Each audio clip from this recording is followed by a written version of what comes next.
was the Loyalist that built Independence Hall? Hi Founder fans, Jason here, and today we're going to discuss a man named William Allen. Now, before you freak out on me and say, Jay, we come to you for American revolutionaries, what do you do feeding us a Loyalist? I will let you know. This man built Independence Hall, also known as the Pennsylvania State House, which is where most of the important documents of the American Revolution were written and signed. So it's important to know a little bit about him. So William Allen was from Philadelphia, and he was very wealthy from a young age. Now, Independence State House was commissioned by the colony of Pennsylvania to be its governing building in 1730, and the first documents were actually given to a man named Andrew Hamilton. No relation to Alexander Hamilton. Andrew Hamilton was a lawyer who was mostly famous for having the first libel case in the United States, where he was the attorney that helped set the precedent that if I were to write in the paper something negative about you, and it were true, then it's not slander. You can't sue me if I'm actually telling the provable truth. So, not to get too much into Andrew Hamilton, because he does pass away shortly thereafter. This is about 1730 when the building is first commissioned, and he passes away a year or two later. But William Allen was one of his friends and was an original investor. So when Hamilton passed away, William Allen was given the authority to construct the building. Now this would take about 23 years, from 1730 from when it was first commissioned until 1753 when it was finally completed. And William Allen threw a gigantic party. Hey, we finally did it! And the whole city came to celebrate. It's a big event. I mean, Philadelphia was the biggest city in colonial North America at the time, even though by modern standards it was a very small town. It was the biggest city at the time, and the fact that they completed their state house was a huge thing to celebrate. And celebrate they did. Now 20 more years would go by and the American Revolution would break out.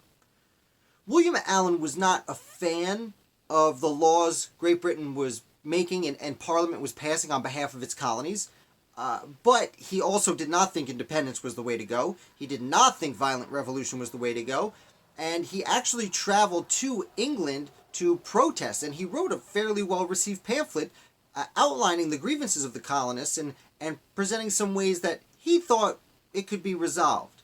Now, much like everyone else talking to Parliament, Parliament ignored him. And William Allen decided to return home. And he returned home to Philadelphia in 1779. Allen was what I would like to call a soft loyalist. I'll say soft loyalist. Trademark. I guess copyright. I don't... it's not a real term. I think I made it up. I assume I made it up. And by soft loyalist, I mean he did not support the Patriot cause. He did not think the revolution was the right thing to do. But he returned from England and moved back to Philadelphia. And this was after the British had come and gone. So you would think if he was really actively trying to stop the revolution, he would have been placed under arrest by the Patriots who were running Philadelphia. But instead, like many soft loyalists who were in Philadelphia, well, they were very important to the local economy and very important to the city, so arresting them wasn't really an option. And since they weren't going out of their way, and Allen in particular, since he wasn't going out of his way to try and stop the revolution, they let him live there, and everything was fine.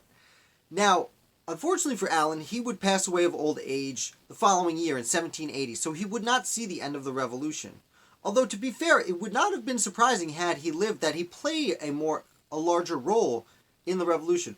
For example, recently made a video about Tench Coates, who was basically a loyalist in Philadelphia, but then helped Alexander Hamilton, build the Treasury Department.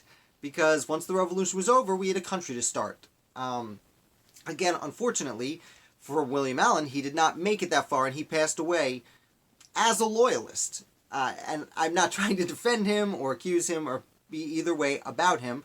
But what he did do was build the Pennsylvania State House, which is currently Independence Hall, one of the most important buildings in United States history. So that's the story of William Allen.